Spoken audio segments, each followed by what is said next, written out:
उत्तर प्रदेश की राजनीति में कल ऐसा मंजर देखने को मिला जिसने सबको भावुक कर दिया। बलिया के शिवरामपुर घाट पर जब बसपा विधायक उमाशंकर सिंह का पार्थिव शरीर पंचतत्व में विलीन हो रहा था तो वहां मौजूद हर शख्स की आंखें नम थी। लेकिन सबसे ज्यादा चर्चा रही बीजेपी सरकार के मंत्री दिनेश प्रताप सिंह की, जो अपने रिश्तेदार और करीबी मित्र उमाशंकर सिंह को याद कर बच्चों की तरह फूट फूट कर रोने लगे। अंतिम संस्कार के दौरान मीडिया से बात करते हुए दिनेश प्रताप सिंह का दर्द छलक उठा। उन्होंने बसपा सुप्रीमो मायावती के बयान का जिक्र करते हुए एक ऐसी बात कही जो राजनीति से ऊपर के रिश्तों को बयां करती है। उन्होंने कहा कि मायावती ने जो संवेदनाएं जताई उसके लिए धन्यवाद, लेकिन उमाशंकर सिंह को सिर्फ एक पार्टी या सीमा में बात कर नहीं देखा जा सकता। मंत्री दिनेश प्रताप सिंह ने भावुक होते हुए बताया कि उमाशंकर सिंह को बचाने की कोशिशें किस स्तर पर हुई थी। उन्होंने खुलासा किया कि जब उमाशंकर सिंह का इलाज चल रहा था तो वो खुद देश के गृह मंत्री अमित शाह पल पल की खबर रख रहे थे। अमेरिका तक में उनके बेहतर इलाज के लिए जो भी संभव था अमित शाह ने उसमें अपनी पूरी भूमिका निभाई। इतना ही नहीं, प्रधानमंत्री नरेंद्र मोदी की संवेदनाएं भी उनके साथ थी। दिनेश प्रताप सिंह ने बताया कि पूरा पीएमओ प्रधानमंत्री कार्यालय लगातार संपर्क में रहा ताकि चिकित्सा में कोई कमी न रह जाए।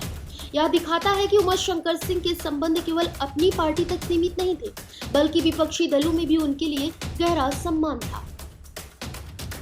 घाट पर मौजूद हर दल के नेता की बातों में एक ऐसा ही सुर था कि आज यूपी ने एक जमीन से जुड़ा नेता खो दिया है। दिनेश प्रताप सिंह ने अपनी बात खत्म करते हुए उम्मीद जताई कि उमाशंकर सिंह का छोटा बेटा एक दिन बड़ा होकर अपने पिता की तरह ही लोगों की सेवा करेगा और उनका नाम रोशन करेगा। क्या देखा पता नहीं, लेकिन बलिया के लोगों ने आज बहुत अच्छे से देखा उनकी सेवाओं को, सराहा भी। जैसा आप कहते हो, लाखों लोगों ने जिधर से यात्रा निकली उस माटी को चूमते हुए नजर आए। आज तो सचमुच वो देवता हो गए हैं। न रहने के बाद हमारी संस्कृति और सभ्यता में यही कहा जाता है कि जो व्यक्ति इस तरह से गोलोक चला जाता है वो देव हो जाता है। आज तो सबके लिए देव हैं, लेकिन इसमें कोई दुरा नहीं है कि विनम्रता से की गई समाज में सेवा, इसका प्रतिफल कम लोगों को मिलता है जो आज मिलते हुए देखा। 100 किलोमीटर की यात्रा में लाखों लोग सड़कों पर बारिश में आंखें भिगो करके उनको श्रद्धासुमन अर्पित कर रहे थे। 4-4 घंटे से लोग सड़क के किनारे खड़े हुए थे। ये उनकी पूंजी थी।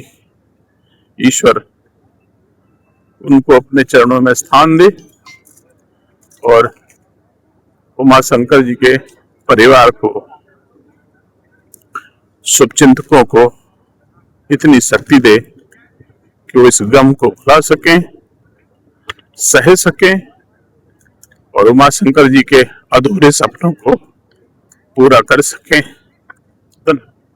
दर्द भरा पोस्ट भी किया है आज, काफी दर्द उसमें चेहरे पे भी आपको दिख रहा है और उस आपके जो ट्वीट हुआ है उसमें भी आप काफी दर्द जो दिख रहा है पोस्ट में। आपकी भाषा में उससे दर्द आप कह सकते हो।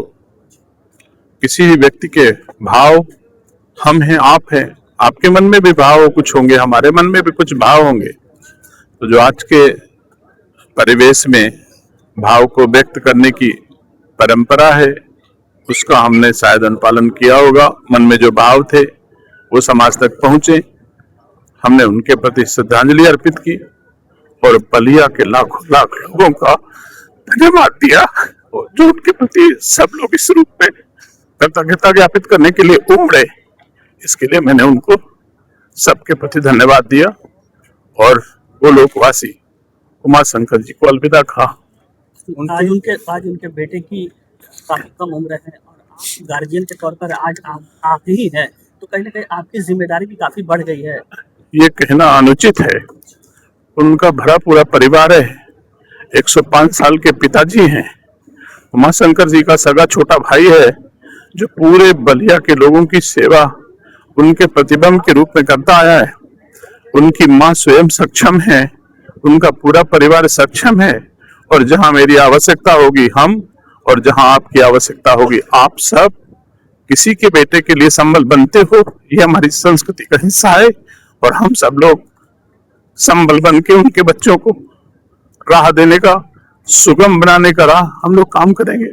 बहन जी ने भी आकर के काफी परिवार को एक आवाज बढ़ाया और काफी बड़ा बयान भी दिया उनको कि उनके पूरे परिवार के साथ मायावती जी खुद खड़ी हैं और आजीवन खड़ी रहेंगी जहां जरूरत पड़ेगा।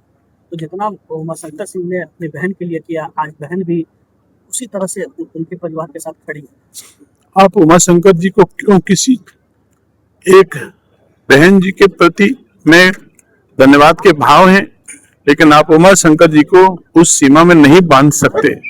आपको पता नहीं है, देश के यशस्वी गृह मंत्री जी ने अमेरिका तक पल पल इलाज कराने में अपनी पूरी भूमिका का निर्वहन किया।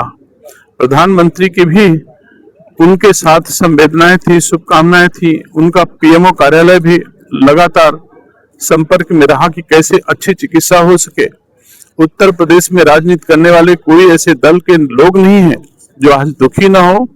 और बलिया को तो इसमें कोई दो राय नहीं कि मैं तो पोस्ट पढ़ता हूं, रसड़ा का भगवान नहीं रहा, बलिया का भगवान नहीं रहा, ये कम लोगों को नसीब होता है। तो इसमें कोई दो राय नहीं। दलीय सीमाओं को लांघ करके बहुत सारे लोगों की आज संवेदनाएं उनके परिवार को मिली हैं। मैं उम्मीद करता हूं जिसे आप छोटा बच्चा कहते हो, उन दुआओं और शुभकामनाओं के बलबूते एक दिन बड़ा उमाशंकर बनेगा, ऐसी शुभकामनाएं। फिलहाल इस खबर में बस इतना ही।